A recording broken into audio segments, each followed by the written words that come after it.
Hello विद्यार्थी मित्रों, नमस्ते। धोरण 12 साइंस रसायण विज्ञान लेक्चर नंबर 11 આપણે મિત્રો 10મી લેક્ચરની અંદર આપણે છેલ્લે એમોનિયાની બનાવટ જોઈ હતી, એના ભૌતિક ગુણધર્મો જોયા હતા, 3 નીટના પ્રશ્નો જોયા હતા। આપણે એમોનિયા વાળા ટોપિકમાં એના રાસાયણિક ગુણધર્મો અને એના ઉપયોગો બાકી હતા। તો જોઈએ આપણે સૌપ્રથમ આપણે જોઈએ એમોનિયાના રાસાયણિક ગુણધર્મ અને પછી આપણે લઈશું ઉપયોગો। તો રાસાયણિક ગુણધર્મમાં પહેલો ગુણધર્મ આપણે લઈશું કે NH3 વધુ સ્થિર છે। NH3 કેવો છે? તો કે સ્થિર છે। હવે તો કે જો NH3 નું વિઘટન કરવામાં આવે કે ભાઈ તેનું વિઘટન કરતા એટલે કે NH3 નું વિઘટન કરવામાં આવે તો ડાયનાઇટ્રોજન અને ડાયહાઇડ્રોજન નું 3:1 પ્રમાણ મળે, એટલે 1:3 પ્રમાણ મળશે, એટલે આપણે 2 મોલ કરવા પડશે। તો આ પહેલી વાત થઈ। નંબર 2, ગુણધર્મ નંબર 2, આલ્કલાઇન પ્રકૃતિ।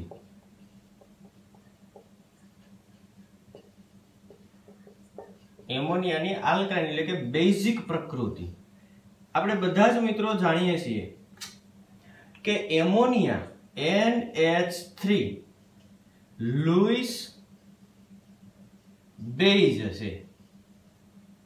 હવે લुईस બેઝ હશે તો એ ઇલેક્ટ્રોન યુગ્મનું દાન કરશે।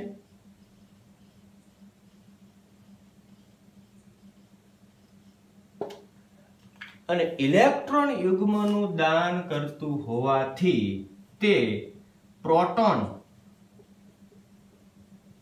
સ્વીકારી એમોનિયમ આયન, કયો આયન બનાવશે? તો કે એમોનિયમ આયન બનાવે। કઈ રીતે? તો કે NH3 એટલે કે 3 હાઇડ્રોજન, 1 આ 2 અને આ 3, એની પાસે આ એક ઇલેક્ટ્રોન યુગ્મ છે, અહીં પ્રોટોન છે, તો આ ઇલેક્ટ્રોન યુગ્મનું પ્રોટોનને દાન કરે અને એમોનિયમ આયન બનાવે। એમોનિયમ આયન એટલે કે NH4 પ્લસ આ એક હાઇડ્રોજન, આ બીજો હાઇડ્રોજન, આ ત્રીજો હાઇડ્રોજન અને અહીં ચોથો હાઇડ્રોજન, એટલે કે અહીંયા કયો આયન બન્યો? NH4 plus. આ ગુણધર્મ બીજો છે। હવે આમાં આપણે બીજો ગુણધર્મ જોઈએ આલ્કલાઇન પ્રકૃતિમાં, આ એ જોયું। હવે આપણે બી જોઈએ કે ભાઈ બી ની અંદર આપણને શું કીધું? તો કે તે બેઝ છે, આપણે બધા જ જાણીએ કે એમોનિયા છે એ કેવો છે? લुईस બેઝ। તો એ કોની સાથે પ્રક્રિયા કરે? એસિડ સાથે। અને એસિડ સાથે પ્રક્રિયા કરી અને શું આપે? તો કે એમોનિયમ ક્ષાર આપે કે ભાઈ બેઝ હોવાથી એસિડ સાથે ક્ષાર બનાવે। કઈ રીતે? તો કે આપણે જોઈએ કે NH3 એસિડ તરીકે આપણે લઈશું સલ્ફ્યુરિક એસિડ H2SO4, એટલે આપણને અહીં ammonium sulphate NH4 twice SO4 કયો ક્ષાર મળ્યો? એમોનિયમ સલ્ફેટ, એટલે એમોનિયમ આયન અહીંયા 2 છે, એટલે કે 2 મોલ તમારે NH3 કરવું પડે। એવી જ રીતના તમે કોઈ પણ બીજો એસિડ લ્યો, પ્રબળ એસિડ હાઇડ્રોક્લોરિક એસિડ આપણે લઈએ કે ભાઈ NH3 પ્લસ HCl, એટલે અહીંયા આપણને એમોનિયમ આયન એટલે કે NH4Cl, એટલે એમોનિયાનો બીજો ક્ષાર કયો મળ્યો? Ammonium chloride. એવી જ રીતના એમાં ને એમાં આપણે સી એટલે કે ગુણધર્મ ત્રીજો જોઈએ બેઝિક પ્રવૃત્તિમાં કે NH3 એટલે કે એમોનિયા પાણીમાં દ્રાવ્ય થઈ એમોનિયા નું જલીય દ્રાવણ બનાવે છે. એટલે કે એમોનિયાનું જલીય દ્રાવણ એટલે કયું? Ammonium hydroxide. સમીકરણ આપણે જોઈએ કે એમોનિયા એટલે કે NH3 પ્લસ H2O એટલે આપણને મળશે NH4OH એટલે કે આંશિક જળ વિભાજન થઈ અને એમોનિયમ હાઇડ્રોક્સાઇડ બનાવે છે. શું છે? બેઝિક છે, બેઝ છે. એટલે કે એમાં બે આયન કયા કયા? તો કે એક NH4 પ્લસ અને એક OH માઇનસ. તો આ ગુણધર્મ બીજો શું?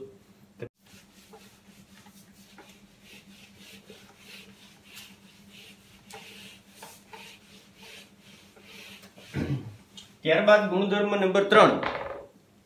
ત્રીજો ગુણધર્મ આપણે લેશું એમાઇડ નું નિર્માણ.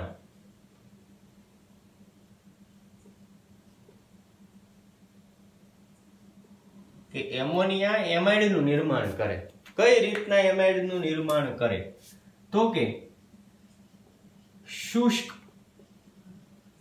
એમોનિયા વાયુને સોડિયમ કે પોટેશિયમ પરથી પસાર કરતા એમાઇડ બને છે. કઈ રીતે? તો કે શુષ્ક એમોનિયા વાયુને સોડિયમ કે પોટેશિયમ પરથી પસાર કરો એટલે શું મળે? તો કે એમાઇડ બને. કઈ રીતના એમાઇડ બને? તો કે જોઈએ કે ભાઈ શુષ્ક એમોનિયા વાયુ એટલે કે NH3 પ્લસ આપણે અહીં સોડિયમ લઈએ એટલે દ્રાવણને તમે થોડો સમય રહેવા દો એટલે ધીરે ધીરે એમાંથી હાઇડ્રોજન વાયુ મુક્ત થાય. એટલે હાઇડ્રોજન વાયુ મુક્ત થાય એટલે NaNH2 અને એક હાઇડ્રોજન એટલે કે હાઇડ્રોજન વાયુ અહીં મુક્ત થાય એટલે અહીં બેનું સોડિયમ એમાઇડ એટલે કે સોડામાઇડ. તો ગુણધર્મ નંબર 3. ગુણધર્મ નંબર 4 કે ભાઈ ધાતુના ક્લોરાઇડ સાથે એમોનિયમ હાઇડ્રોક્સાઇડ રંગીન અવક્ષેપ આપે છે. કઈ રીતે?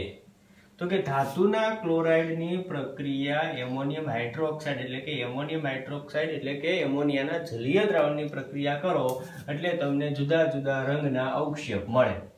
કઈ રીતના? તો સમીકરણ સાથે આપણે જોઈએ. પહેલું સમીકરણ લઈએ આપણે. પહેલા ધાતુ આપણે ક્રોમિયમ ક્લોરાઇડ લઈએ CrCl3 ક્રોમિયમ ક્લોરાઇડ એની એમોનિયમ હાઇડ્રોક્સાઇડ સાથે પ્રક્રિયા કરો એટલે તમને મળશે chromium hydroxide plus ammonium chloride એટલે કે NH4Cl. ક્લોરીન અહીં મિત્રો 3 છે એટલે આપણે 3 મોલ કરવા પડશે એટલે એમોનિયમ પણ 3 થશે એટલે કે 3OH થઈ ગયું. અહીં 3OH આવી ગયા. અહીં જે તમને ક્રોમિયમ હાઇડ્રોક્સાઇડ મળ્યું આ ક્રોમિયમ હાઇડ્રોક્સાઇડ લીલા રંગના અવક્ષેપ ધરાવે એટલે કે લીલા રંગના અવક્ષેપ.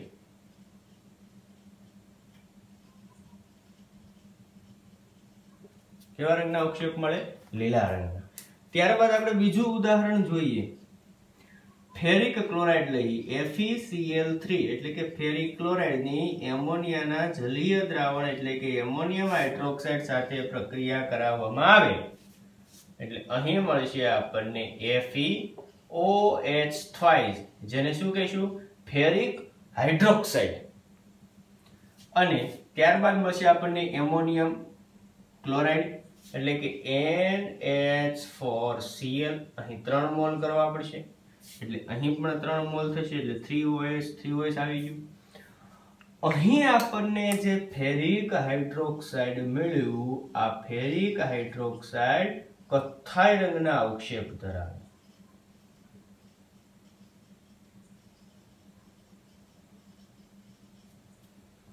અને ત્યારબાદ એલ્યુમિનિયમ ક્લોરાઇડ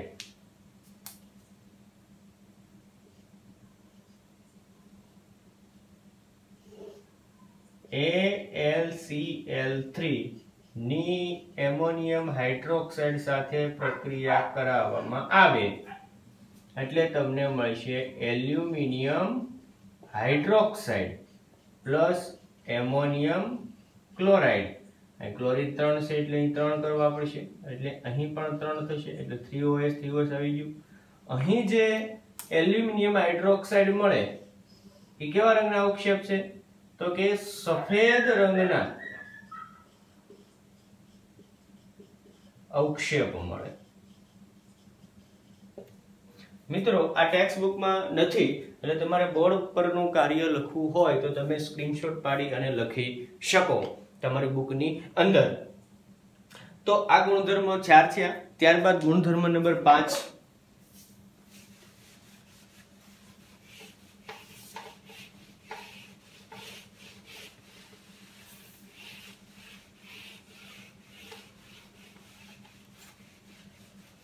પાંચમા ગુણધર્મમાં આપણે નેસલરના પ્રક્રિયક સાથે એમોનિયાની પ્રક્રિયા કરાવવાની છે. એમોનિયમ હાઇડ્રોક્સાઇડ નહીં પણ એમોનિયાની પ્રક્રિયા એટલે નેસલરના પ્રક્રિયક સાથે જો એમોનિયાની પ્રક્રિયા કરાવવામાં આવે એટલે કથ્થાઈ રંગ મળે.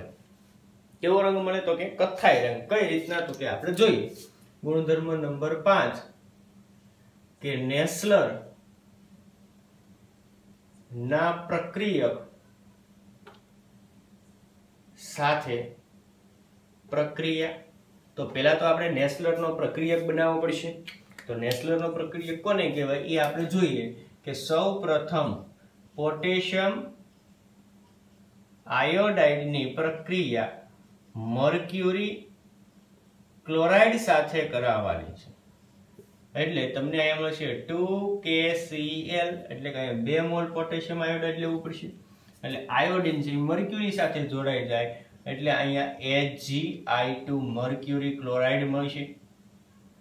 આ મર્ક્યુરી ક્લોરાઇડની વધુ પ્રમાણમાં મર્ક્યુરી આયોડાઇડની વધુ પ્રમાણમાં પોટેશિયમ આયોડાઇડ સાથે પ્રક્રિયા કરાવવામાં આવે એટલે અહીં મળશે તમને K2HgI4 એટલે કે 2 પોટેશિયમ છે એટલે 2 કરવા પડશે. તો મિત્રો આને કહેવાય નેસલર પ્રક્રિયક. આને શું કહેવાય નેસલર નો પ્રક્રિયક. આની સાથે આપણે એમોનિયાની પ્રક્રિયા કરાવવાની છે. તો જોઈએ આપણે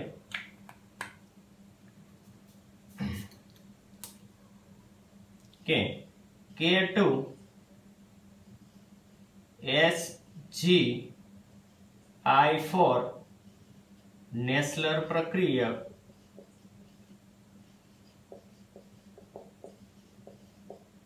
પ્લસ NH3 અને પ્લસ KOS આલ્કલાઇન દ્રાવણ KOS લેવાનું છે.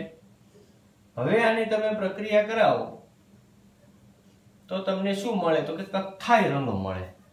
કઈ રીતના તો જોઈએ આપણે. કથ્થાઈ રંગ જે મળે એ કોનો મળે તો કે N ખાસ ધ્યાન આપજો મિત્ર NH2HgO અને HgI કથ્થાઈ રંગ.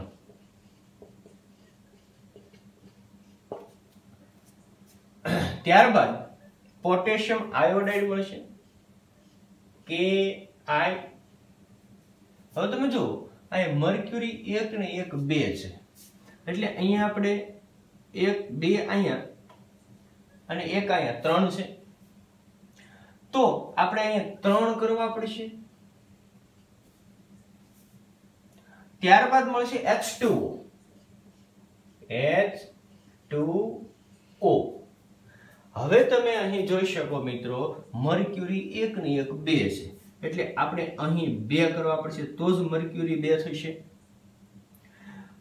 ત્યારબાદ આયોડિન 4 દુને 8 છે, અહીં આપણે માત્ર એક આયોડિન ઉપયોગમાં લીધું તો હજી 7 વિધા, એટલે કે અહીં 7 કરવા પડશે. તો પાછા પોટેશિયમ 7 થયા, તો 7 પોટેશિયમ આપણે અહીંયા કરવા હોય પ્રક્રિયકોમાં તો 4 અહીંયા છે, અહીંયા તમે 3 કરી નાખો એટલે 3 અહીંયા અને 4 અહીંયા, 7 પોટેશિયમ થઈ ગયા. હાઇડ્રોજનની આપણે વાત કરીએ તો અહીંયા હાઇડ્રોજન 3, 3 ને 3 6, તો અહીંયા ઉપયોગમાં આપણે 2 લઈ લીધા એટલે આપણે 4 લીધા, એટલે અહીંયા આવશે 2H2O. એટલે આ વાત થઈ નેસલરના પ્રક્રિયક સાથે એમોનિયાની KOS પોટેશિયમ હાઇડ્રોક્સાઇડ સાથેની હાજરીમાં પ્રક્રિયા કરવામાં આવે એટલે આપણને કથ્થાઈ રંગ મળે છે. ખૂબ જ અગત્યનો પ્રશ્ન, નીટની પરીક્ષા માટે ખૂબ જ IMP. ત્યારબાદ ગુણધર્મ નંબર 6,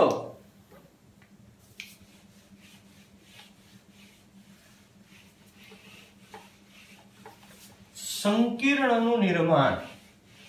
કે એમોનિયા છે સંકીર્ણનું નિર્માણ કઈ રીતે કરે. ગુણધર્મ નંબર 6, સંકીર્ણનું નિર્માણ.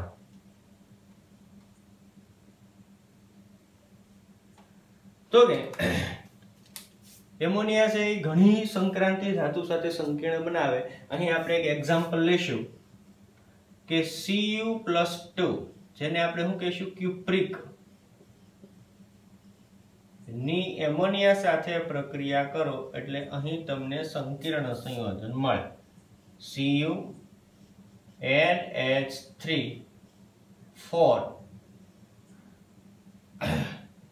એમોનિયા તટસ્થ છે એટલે Cu નો +2 વીજભાર, એટલે અહીંયા એમોનિયા 4 લીધા એટલે અહીં 4 કરવા પડશે. તો આ રીતે સંકીર્ણ કેવો રંગ, તો કે ઘટ વાદળી રંગ, ઘટ વાદળી રંગનું સંકીર્ણ બનાવે. ત્યારબાદ ગુણધર્મ નંબર 7 કે એમોનિયમ હાઇડ્રોક્સાઇડ એટલે કે એમોનિયાના જલીય દ્રાવણ ની સિલ્વર, ક્યુપ્રિક, મર્ક્યુરી વગેરે ઘણા બધા સંકીર્ણ ધાતુ આયન સાથે સ્થાયી અને દ્રાવ્ય સંકીર્ણ બનાવે.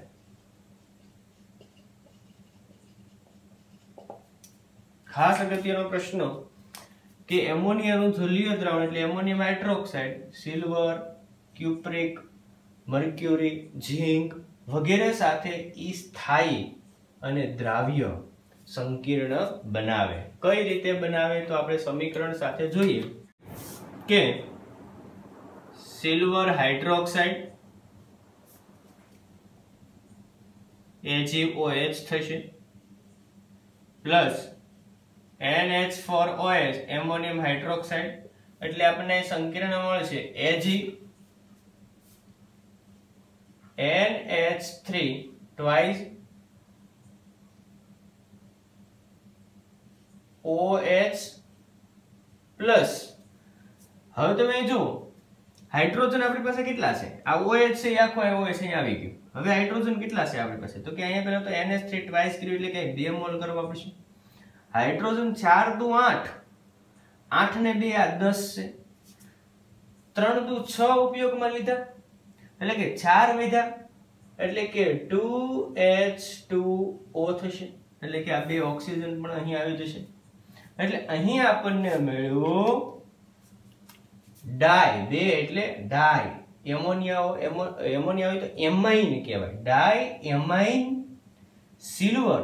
ઓક્સિડેશન અવસ્થા કેટલી આમાં સિલ્વરની 1, એટલે કૌંસમાં રોમન અંકમાં 1 લખવાનો અને હાઇડ્રોક્સાઇડ તો આપણે એનું નામ લખશું કે ડાયએમાઇન સિલ્વર કૌંસમાં લખશું સિલ્વરની ઓક્સિડેશન અવસ્થા હાઇડ્રોક્સાઇડ એનું નામ ખાસ યાદ રાખજો મિત્રો એવી જ રીતના આપણે બીજું પણ એક ઉદાહરણ જોઈ શકીએ કે silver chloride plus NH4OH ammonium hydroxide એટલે આપણને અહીં મળશે સંકીર્ણ સંયોજન કે Ag NH3 twice I plus Cl chloride લીધું એટલે આપણે અહીં Cl કરશું ડાઈ લીધું એટલે કે અહીંયા 2 મોલ એમોનિયમ હાઇડ્રોક્સાઇડ કરવા પડશે 4 દુ 8 ને 2 10 છે 3 દુ 6 ઉપયોગમાં લીધા એટલે 10 માંથી 6 કાઢો એટલે 4 વિધા એટલે કે 2H2 તો અહીં હાઇડ્રોક્સાઇડ ની જગ્યાએ અહીંયા શું આવી જશે તો કે ક્લોરાઇડ શું નામ થાય એનું તો કે ડાયએમાઇન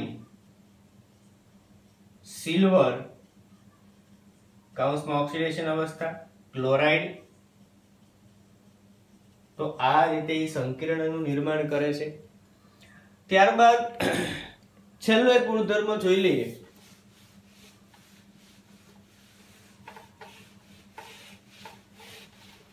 કે એમોનિયમ હાઇડ્રોક્સાઇડ ધાતુના ક્ષાર સાથે પ્રક્રિયા કરી અને ધાતુના હાઇડ્રોક્સાઇડ બનાવે આઠમો ગુણધર્મ કે એમોનિયાના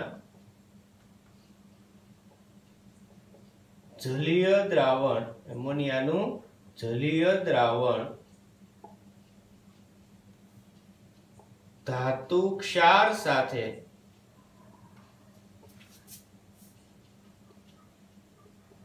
પ્રક્રિયા કરી ધાતુના હાઇડ્રોક્સાઇડ બનાવે છે કોની પ્રક્રિયા કોની સાથે કરવાની છે તો કે એમોનિયાના જલીય દ્રાવણની ધાતુના ક્ષાર સાથે પ્રક્રિયા કરો એટલે તમને અહીં મળે ધાતુના હાઇડ્રોક્સાઇડ આપણે એક પ્રક્રિયા સમીકરણ દ્વારા જોઈએ તો આપણે ઉદાહરણ લઈએ ધાતુના ક્ષાર તરીકે લઈએ zinc sulphate ZnSO4 zinc sulphate એની પ્રક્રિયા આપણે એમોનિયમ હાઇડ્રોક્સાઇડ NH4OH એટલે કે એમોનિયાના જલીય દ્રાવણ સાથે કરીએ એટલે આપણને અહીં મળશે ZnOH twice એટલે કે ઝિંક હાઇડ્રોક્સાઇડ એટલે કે ધાતુના હાઇડ્રોક્સાઇડ મળે એટલે કે OH twice એટલે કે 2 મોલ કરવા પડશે એટલે કે અહીં એમોનિયમ ક્ષાર મળશે NH4 twice SO4 plus NH4 twice SO4 આવી જ રીતના તમે મેંગેનીઝ કોપર વગેરે ધાતુની પ્રક્રિયા છે એ એમોનિયાના જલીય દ્રાવણ સાથે કરો એટલે એના હાઇડ્રોક્સાઇડ મળે છે તો આ વાત થઈ મિત્રો એમોનિયાના રાસાયણિક ગુણધર્મની ફરી એકવાર ફટાફટ આપણે જોઈ લઈએ પહેલો ગુણધર્મ આપણે જોયો કે એમોનિયા સ્થિર છે વિઘટન કરો તો 1:3 પ્રમાણમાં N2 અને H2 મળે બીજું આલ્કલાઇન પ્રકૃતિ એટલે કે બેઝિક પ્રકૃતિ બેઝિક સ્વભાવ પણ એનો જોયો બેઝિક સ્વભાવની અંદર આપણે પહેલા જોયું કે એમોનિયા પાસે અબંધકારક ઇલેક્ટ્રોન યુગ્મ છે એટલે એનું દાન કરે અને ઇલેક્ટ્રોન યુગ્મનું દાન કરે એને લુઈસ બેઝ કહીએ હવે બેઝ છે એ કોની સાથે પ્રક્રિયા કરે તો કે એસિડ સાથે માટે તે પ્રોટોન મેળવી અને એમોનિયમ આયન બનાવે એસિડ સાથે પ્રક્રિયા કરી અને એમોનિયમ ક્ષાર બનાવે સલ્ફ્યુરિક એસિડ સાથે પ્રક્રિયા જોઈએ હાઇડ્રોક્લોરિક એસિડ સાથે પ્રક્રિયા જોઈએ ત્યારબાદ એમોનિયા પાણીમાં દ્રાવ્ય થઈ અને બેઝિક દ્રાવણ આપે કયું દ્રાવણ એને કહીશું આપણે તો કે એમોનિયાનું જલીય દ્રાવણ એનું રાસાયણિક નામ તો કે એમોનિયમ હાઇડ્રોક્સાઇડ ત્યારબાદ પછીનો ગુણધર્મ આપણે જોયો કે શુષ્ક એમોનિયા વાયુને સોડિયમ કે પોટેશિયમ પરથી પસાર કરવામાં આવે તો સોડામાઇડ બનાવે એટલે કે એમાઇડ બનાવે સોડિયમમાં પસાર કરવામાં આવે તો સોડામાઇડ બનાવે ત્યારબાદ આપણે જોયું કે કેટલીક ધાતુના ક્લોરાઇડની એમોનિયમ હાઇડ્રોક્સાઇડ સાથે પ્રક્રિયા કરો તો રંગીન અવક્ષેપ આપે, જેમ કે ક્રોમિયમ ક્લોરાઇડ સાથે ક્રોમિયમ હાઇડ્રોક્સાઇડના લીલા અવક્ષેપ આપે, ફેરિક હાઇડ્રોક્સાઇડ સાથે ફેરિક ક્લોરાઇડ સાથે ફેરિક હાઇડ્રોક્સાઇડના અવક્ષેપ આપે જે કથ્થાઈ રંગના હોય, અને એલ્યુમિનિયમ ક્લોરાઇડ સાથે એલ્યુમિનિયમ હાઇડ્રોક્સાઇડના અવક્ષેપ આપે જે સફેદ રંગના હોય. ત્યારબાદ આપણે નેસલર પ્રક્રિયા સાથે જોયું કે એમાં કથ્થાઈ રંગનો અવક્ષેપ આપે, કથ્થાઈ રંગ બનાવે.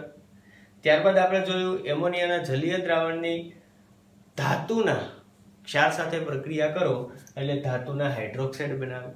તો આ વાત થઈ એના રાસાયણિક ગુણધર્મોની. છેલ્લા એના આપણે ઉપયોગો જોઈએ કે ભાઈ એમોનિયાનો ઉપયોગ છે એ ક્યાં થાય, તો એના એક ઉપયોગો આપણે જોઈ લઈએ એટલે આપણું એમોનિયા સંયોજન છે અહીં પૂર્ણ થાય.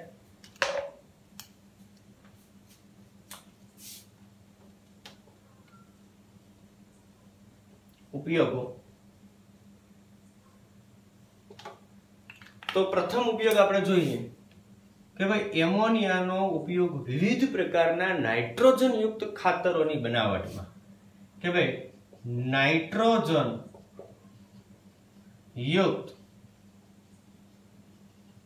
ખાતરોની બનાવટમાં ઉપયોગી છે. કેવા નાઇટ્રોજન યુક્ત ખાતર? તો કે એમોનિયમ નાઇટ્રેટ, ત્યારબાદ એમોનિયમ ફોસ્ફેટ, ત્યારબાદ એમોનિયમ સલ્ફેટ, યુરિયા વગેરે જેવા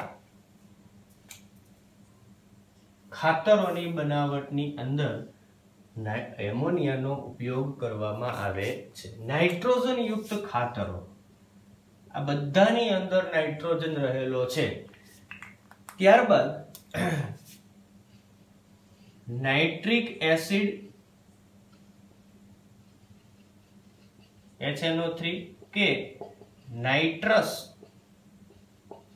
એસિડ ની બનાવટમાં એમોનિયાનો ઉપયોગ થાય. ત્યારબાદ સોલ્વે પદ્ધતિ દ્વારા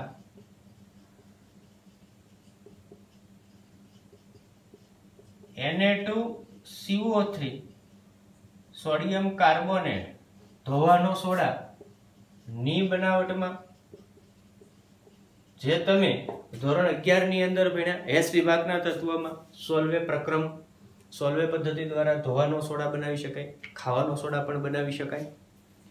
ત્યારબાદ ચોથો ઉપયોગ કે પ્રવાહી એમોનિયા શીતક તરીકે ઉપયોગી. પાંચમો ઉપયોગ ગ્રીઝ તેલી ડાઘ દૂર કરવા ઉપયોગી છે. અને એમોનિયમ હાઇડ્રોક્સાઇડ સ્વરૂપે પ્રયોગશાળામાં પ્રક્રિયક તરીકે, કઈ જગ્યાએ પ્રયોગશાળામાં? તો કે અકાર્બનિક પદાર્થનું ગુણાત્મક કે જથ્થાત્મક પૃથ્થકરણ કરવા, અકાર્બનિક પદાર્થનું ગુણાત્મક કે જથ્થાત્મક પૃથ્થકરણ કરવા પ્રક્રિયક તરીકે ઉપયોગી છે. તો આ વાત થઈ એમોનિયાના ઉપયોગોની, કે નાઇટ્રોજન યુક્ત ખાતરોની બનાવટમાં, નાઇટ્રિક એસિડ અને નાઇટ્રસ એસિડ જેવા ઔદ્યોગિક રસાયણોની બનાવટમાં, સોલ્વે પદ્ધતિ દ્વારા ધોવાના સોડાની બનાવટમાં, શીતક તરીકે પ્રવાહી એમોનિયાનો ઉપયોગ થાય, ગ્રીઝ કે તેલી પદાર્થને દૂર કરવા માટે, અને એમોનિયમ હાઇડ્રોક્સાઇડ એમોનિયાના જલીય દ્રાવણનો ઉપયોગ પ્રયોગશાળામાં અકાર્બનિક પદાર્થનું જ્યારે તમારે ગુણાત્મક કે જથ્થાત્મક પૃથ્થકરણ કરવું હોય ત્યારે પ્રક્રિયક તરીકે એમોનિયાનો ઉપયોગ થાય છે. તો અહીં આપણે મિત્રો આજે એમોનિયા એ પૂર્ણ થાય છે. આવનારા લેક્ચરની અંદર આપણે નાઇટ્રોજનના બીજા સંયોજનો જોઈશું. આજનો જે એમોનિયા અને કાલનો 2 લેક્ચર થઈ અને એમોનિયાની બનાવટ ગુણધર્મ અને ઉપયોગ આપણે જોયા, જે ખૂબ જ અગત્યનો પ્રશ્ન છે, જે તમે આવતા લેક્ચર પહેલા ખૂબ જ સારી રીતે તૈયાર કરજો. નમસ્તે.